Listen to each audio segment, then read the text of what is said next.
Magandang araw sa inyong lahat, mga giliw namin tagapakinig. Muli po mga kaibigan, narito na po ang pagpapatuloy at huling yugto ng liham kasaysayan na ipinadala ni Mirna dito sa ating dula. Love and Memories.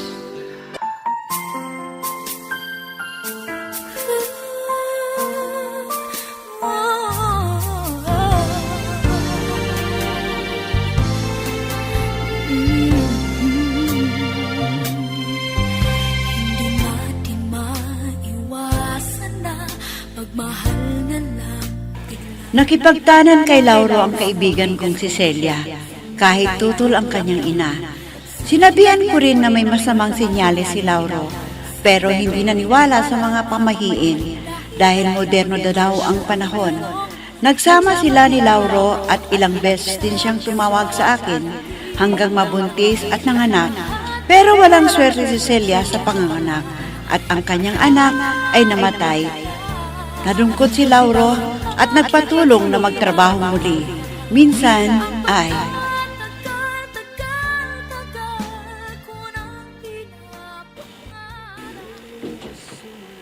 Miss, baka pwede kitang tulungan sa trabaho mo para matapos agad. Pwede naman, pero baka mapagod ka dahil ang dami nito. Ha? Ano itong nararamdaman ko? Bigla na lang akong umibig sa babaeng ito. Parang nasa kanya ang katauhan ni Celia. Oo, bakit hindi ka na umimik dyan? Hindi mo ba kaya? Kwan, may naalala lang ako na kamukha mo. Pero tutulungan kita. Ako nga pala si Lauro, isang konduktor. Ikaw naman? Ako si Melba. Teka, bago tayo mag-umpisa, ititimpla muna kita ng kape. Saka mo na ako tulungan. Okay. Pati pagngiti niya, parang si Celia. Ano ba itong nararamdaman ko? Parang nabuhay uli ang aking damdamin. Teka, bakit mo ako tinititigan ng ganyan, Lauro? Huwag mong sabihin na napasubukan na tutulong sa akin, ha? Ha? Konmel ba? Hindi ako aatras, talagang tutulungan kita na mag-ayos ng mga papeles. O sige, dito ka lang at ipagtitimpla kita ng kape para may pakinabang ka na tutulong sa akin. Sandali lang. Ay, naku. Parang nabuhay ang mahal kong si Celia. Nabuhay siya. I'll be with you for the rest of my life. From the bottom of my heart I will. I'll always be with you.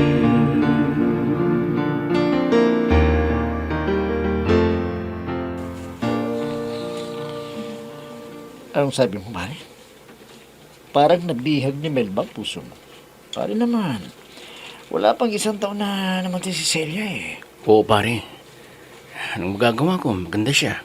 At bigla na lang akong nakaramdam ng pag-ibig sa kanya. Oo, pare. Hinailang lang muna. Hindi mo pa kilalang pagkatao niyan. Malay mo, baka may nobyo na yan. Kung meron, sana sinabi na niya sa akin. Nang sinubukan ko na ang sabi ko ay tatala ako sa kanya, pumayag naman. Naku, yun ko sa pare. Para sa akin baka pinagbigyan ka lang. Tapos kapag dinala mo, sa kanya sasabihin sa'yo na may boyfriend na pala siya. Ay di, sayang ka. Huwag mo namang sabihin yun sa akin, pare. Para hindi ako panghinaan ng loob. Hindi ko nga maintindihan ang sarili ko eh. Kaya, suportahan mo na lang ako. Pwede? Sige. Alamin kong tunay na pagkatao niyan. Saka ko naman sasabihin sa'yo kung pwede mo siyang ligawan. Salamat, pare. Akala ko, pababayaan mo na ako. Gusto ko lang mabawasan ang sakit ng dibdib ko. Para naman makalimutan ko si Celia. Minsan ng isang simpleng ngiti ay mayroong dala. Isang tapat na hangarin at pangakong dakila. Hindi man ito pinapansin nangyari sa'yo, Mario? Ang sabi mo, tatawag ka sa akin. Pero napuyat ako sa kahihintay. Hindi rin kita makontak. Ay, naku, pasensya ka na, mahal. Well, niyaya kasi ako ni Lauro na mag-inuman. Hindi ko mas matanggihan. Medyo lasing ako. Kaya nakatulog kaagad ako. Kaya umaga na kita natawagan. Pero hindi kaya napasubo ka dyan sa pag-inom-inom. Baka mamaya magiging bisyo mo na yan. Naku, hindi ko naman gawain yan, ano? Alam ko naman na ayaw mo sa lalaking lasinggero, hindi ba? Buti alam mo, kung hindi, sasabihin ko sa'yo na ibaling mo na lang sa iba ang pagmamahal mo. Huwag naman. Oo, ayan mo. Pagsasabihan ko siya. Para paminsan-minsan lang kami naiinom. Pero sigurado na titigil na sa pag-inom yun si Lauro. Dahil nakita niya doon ang dating konduktora na nasa opisina namin. Ano? Ang ibig mong sabihin? Nakalimutan niya kaagad yung kaibigan ko? Aba, palikero pala ang kaibigan mong yun, ha? Hindi pa nagtatagal na namatay si Celia. May ipapalit na siya. Ang bilis naman niyang makalimot. I'll be with you for the rest of my life. From the bottom of my heart, I will. I'll always be with you.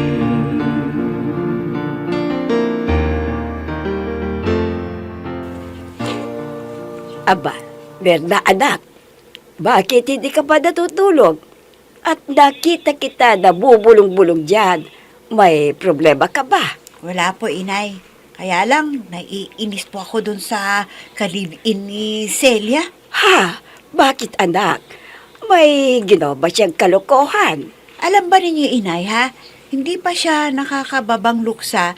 May kapalit na si Celia. Naku anak, huwag mo nang problemahin yan. Dahil wala na yung kaibigan mo. Siguro, hindi niya kaya na wala siya kasama. Sana naman, inay, ha?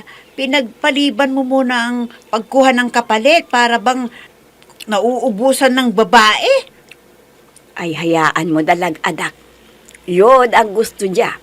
Ay, wala kang magagawa para pagbawalan mo na manligaw ng iba. Hindi man lang inisip yung minahal niya na kaibigan ko na madali para sa kanya na limutin si Celia. Sige na, anak. Huwag mo na siyang isipin. Bahala na siya sa buhay niya. At huwag mo nang pakialaman ang gusto niya. Sana, makonsensya ang lalaking yon. Sige na, anak. Pumasok ka na sa kwarto mo at matulog ka na. Minsan ng isang simpleng ngiti ay mayroong dala. Isang tapat na hangarin at pangakong dakila. Hindi man ito pinapansin, minsa'y Melba, pwede bang malaman kung kailan ang iyong kaarawan? Para naman makabili naman ako ng regalo. Ha? Totoo ba? Naku, galanti ka pala na makipagkaibigan, Lauro. Lagi na lang libre ang merienda ko. At inihahatid mo pa ako sa bahay namin. Siyempre, wala naman sigurong masama yung ihahatid kita. Dahil wala naman akong nakikita na sumusundo sa'yo. Kwan kasi, hindi pa yata dumating ang pangarap kong maging nobyo. Pero ikaw, baka naman nakakaistorbo na ako sa'yo, ha? Hindi, Melba. Masaya ako pagkasama kita. Lalo na pag dinadalaw kita. At ang dami nating pagkukwentuhan. Tama ka. At hindi ako naboboring pagkasama din kita. Salamat sa'yo, ha? Dahil nakilala kita. Sana hindi ka magbago sa ating pagkakaibigan. Dahil nasasabi ko sa'yo ang mga problema ko at napapayuhan mo pa ako. Yung tinatanong ko sa'yo para makapaghanda ako ng gusto mong regalo. Sabihin mo sa akin kung kailan. Sige na nga. Para madagdagan mo pa yung handa ko, di magiging masaya ang karawan ko. Oo, Melba, sabihin mo lang. At handa akong dagdagan ang handa mo.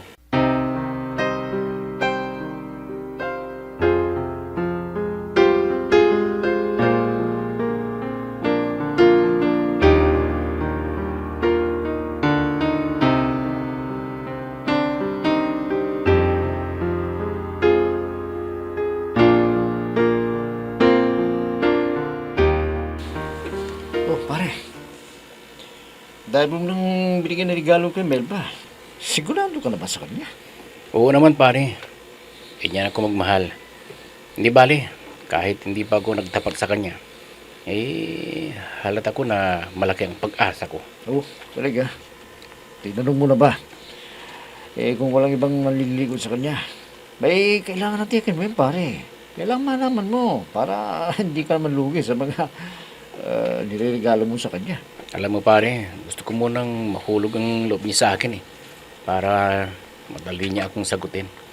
Baka itong darating na Pasko, sasabihin ko ng nararamdaman ko para sa kanya. Pare, may gusto kong sabihin sa iyo Huwag mo nang ituloy ang plano mo sa kanya. Basta, walang dapat na hadlang sa plano ko pare. Kung may karibal ako, hindi siya mananalo sa akin. Ha? Pare, makinig ka muna sa akin. Ang iniisip ko kasi yung kalagayan mo Baka... Tama na pare. Kung ano man ang sasabihin mo, huwag mong tutulan ng gusto ko. Nakakainis ka naman Imbis na suportahan mo ako, parang hinahadlangan mo pa ang kaligayahan ko. Yan ka na nga. Hindi pwede na bawalan mo ako sa pagmamahal ko kay Melba. Dahil nakita ko sa kanya ang katauhan ng una kong minahal na si Celia. Kaya tuloy ang plano ko kay Melba.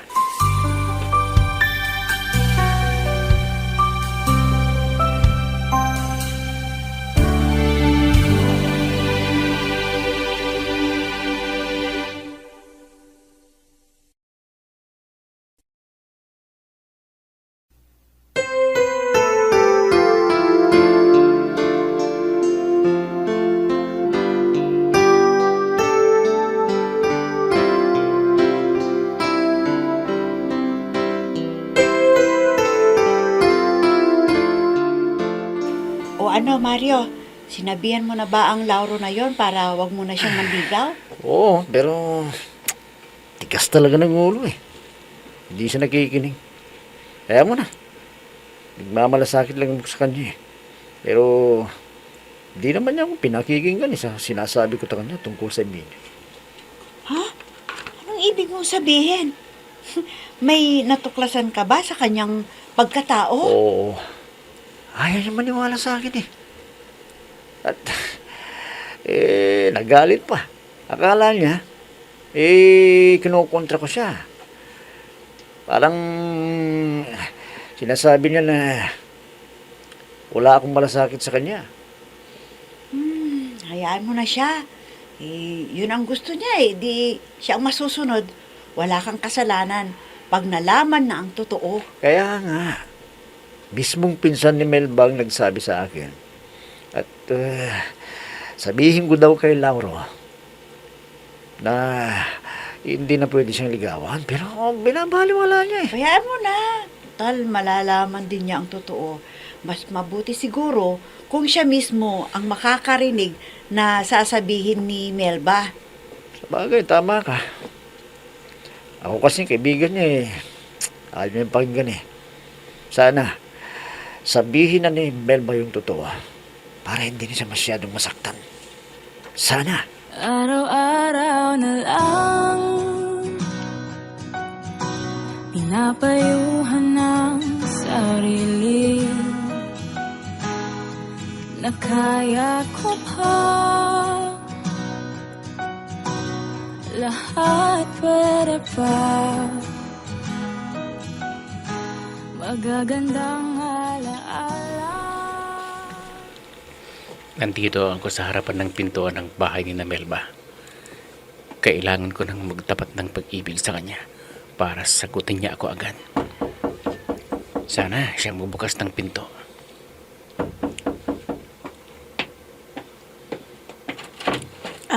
Ha? Ikaw pala, Lauro. Halika, pumasok ka. Melba, hindi ko na mapigilan ang nararamdaman ko. Umiibig ako sa'yo. Ha? Lauro?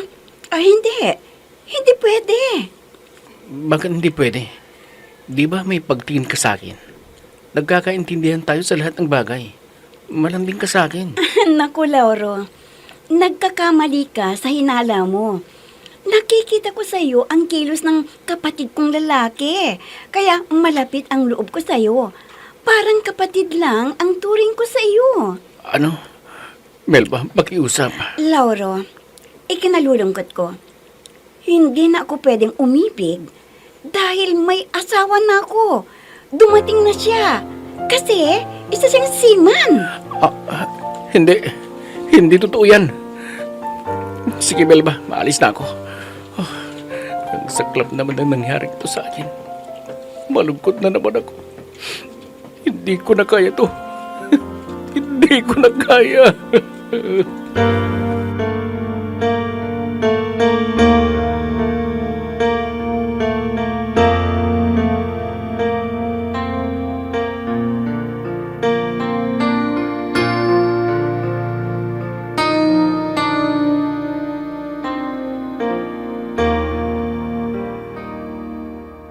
Oy, Mario, mukhang masaya ka ngayon ah. Ano bang meron? Ay, nako, parang nabunutan ako ng tinik na. Hindi na ako mag-aalala kay Lauro ngayon. Dahil nang pumunta sa bahay nila Melba, doon niya nalaman ng totoo. At yun, sinabi ko kay Lauro na dapat ko sanang sabihin sa kanya. Pero hindi naman siya nakikinig eh. Kaya, ayun, humingi ng paumanhin sa akin. Dahil hindi niya pinakinggan ang mga paliwanag ko sa Huwag mo kanya. na siyang problemahin pa dahil may isip naman yung tao at alam niya ang kanyang gagawin. Ngayon, ang harapin mo ay yung tungkol sa ating dalawa. Ha? Anong ibig mong sabihin? Sabihin mo na para hindi na ako nabibitin. Tapos na ang tungkulin ko sa aking kapatid at nagkaroon ka agad ng trabaho dahil ipinasok ng uncle namin sa kumpanya nila. Kaya ang tanong ko sa'yo, ha? Kailan kayo mamamanhikan? Aha. Totoo ba yan? Mira, pwede na tayong magpakasal. Diyos ko, salamat naman at tinupad mo yung hiling ko. Salamat, Diyos ko. Ngayon, masaya na tayo. Oh. Matutupad na ang ating pangarap na bubuo ng pamilya sa lalong madaling panahon.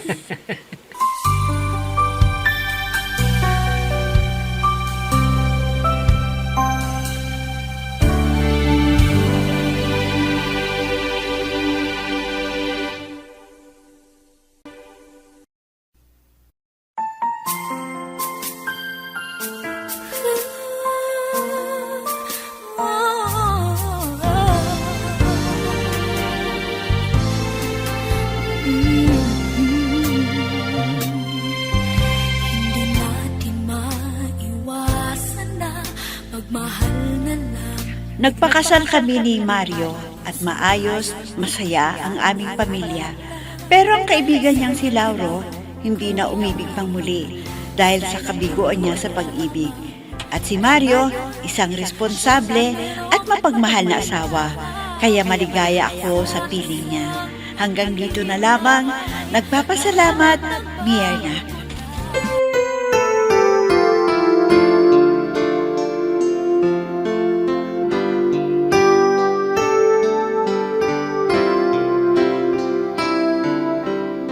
At dyan na po nagtatapos, mga kaibigan, ang liham kasaysayan na ipinadala ni Mirna. At naway kinapulutan ninyo ng aral sa buhay ang kanyang ipinadalang kasaysayan. Hanggang sa muli, mga kaibigan, muli po ninyong abangan at pakinggan ang bago naming isa sa dula. Dito pa rin sa ating dula. Love and Memories. Mga nagbibigay buhay sa ating dula ay sina Mayra Abrihal Narnola, Susan Malikdem, Robert de Guzman, Yehuda Ismael, Eva Alcoriza, Jun Cabato, Ami Diaz, at si Oscar Ora. Technical supervision at musika ni Oscar Ora.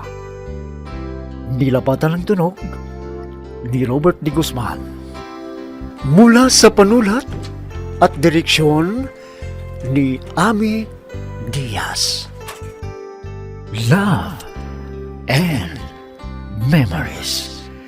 inihandog sa inyo ng F3 Recording Studio para sa Pambansang Radyo ng Pilipinas, Bombo Radio, Philippines.